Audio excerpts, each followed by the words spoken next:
guys! Welcome and welcome back sa aking channel. This is Donna again. And today, mag-share na naman ako sa inyo ng isa na namang patok na pang-negosyo recipe na pwede nating simulan kahit sa maliit na puhunan lang. So, yung gagawin po natin ngayon ay ang ating chocolate pancake or yung ating chocolate hot cake. Ang gagamitin po natin dito ay 3 ingredients lang at kung baguhan ka lang po sa pagluluto ay sigurado kung kayang-kaya mo pa rin itong gawin. So tara na guys, huwag na nating patagalin at umpisahan na po natin ang pagluluto. So first step guys, ang gagawin po muna natin ay isi-sift natin yung ating harina or yung ating all-purpose flour.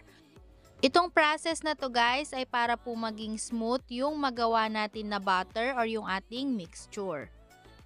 So, uulit-ulitin lang po natin yung process hanggang sa ma-sift na po natin lahat yung ating all-purpose flour.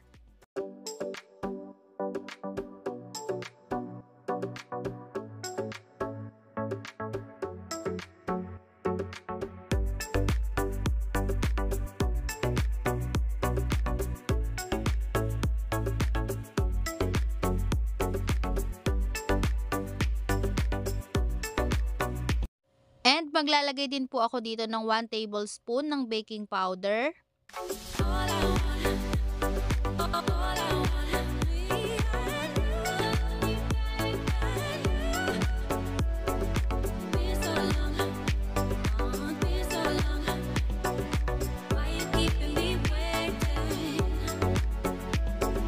Next step mga bes ay ilalagay na po natin yung ating 1 can na chocolate condensed milk or pwede po kayong magtira ng konti kung gusto nyo para pang toppings mamaya sa ating chocolate hot cake.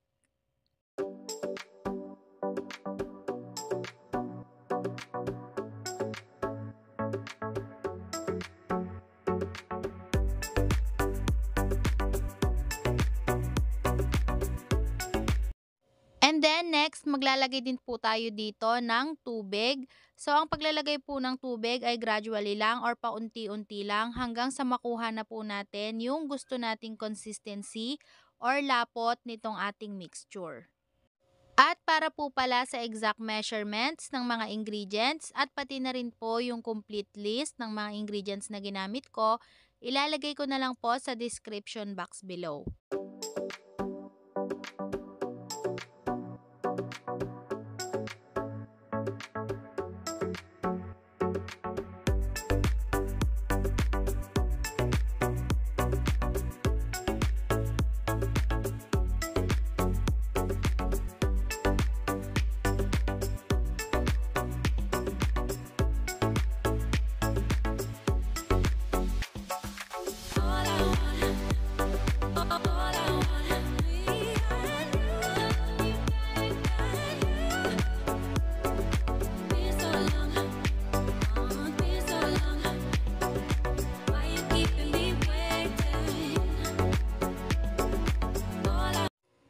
Guys, maglalagay po ako dito ng 2 tablespoon ng cocoa powder.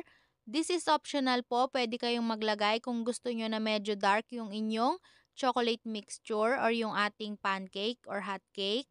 Pero kung ayaw nyo naman pong maglagay or hindi po available ay okay lang po na hindi na kayo maglagay. And kung maglalagay po kayo ng cocoa powder or kung gusto nyo rin pong maglagay ng cocoa powder, make sure lang po na mahalo nyo itong mabuti. At after po natin itong i-mix ay isi-set aside po muna natin ito ng at least 5 to 10 minutes bago po natin ito lutuin. So ngayon magluluto na po tayo. Maglalagay lang po ako or magpapahid lang ako ng konting oil sa ating pan.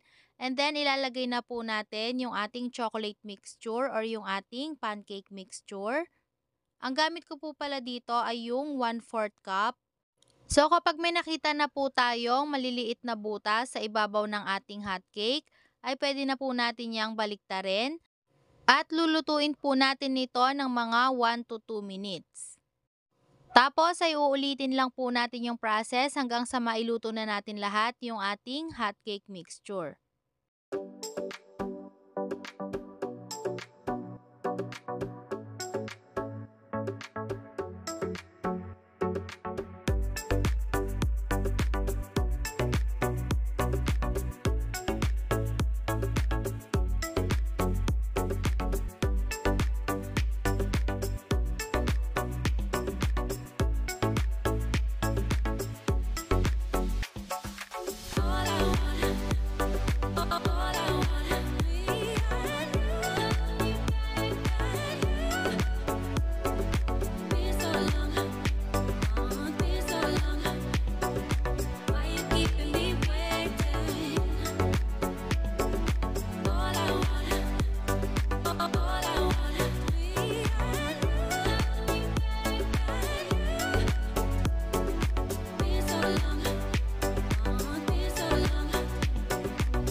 So, eto na guys, ang ating chocolate pancake or yung ating chocolate hot cake. So, napaka-fluffy nito mga best kahit na hindi tayo naglagay dito ng itlog. Pero kung gusto nyo po na mas fluffy pa dito yung inyong hot cake, ay pwede rin po kayong maglagay dito ng 2 pirasong itlog. And para naman po sa aking toppings, maglalagay lang po ako dito ng chocolate flavor na star margarine. So this is optional din po, pwedeng ganito rin yung gamitin nyo or pwede naman na yung natira nyo na chocolate condensed milk or pwede po kayong magtira ng chocolate condensed milk para yun na lang din po yung gawin nyong pang toppings. And guys, hindi na rin po natin kailangan na mag-sprinkle dito ng white sugar o ng asukal dahil po matamis na itong ating mixture or yung ating hot cake and matamis pa itong nilalagay natin na toppings. So ayan, eto na po ang ating chocolate pancake or yung ating chocolate hot cake. So pwede nyo na po itong umpisahan kahit sa maliit na puhunan lang dahil 3 ingredients lang po yung ginamit natin dito. So sana po nagustuhan nyo itong ating bagong pangnegosyo recipe at kung bago ka lang sa channel ko, please consider subscribe into my channel at pakiclick na rin po yung bell icon para po ma-notify kayo every time may bago po tayong pangnegosyo recipe. So, thank you guys again and see you on my next video. Bye-bye!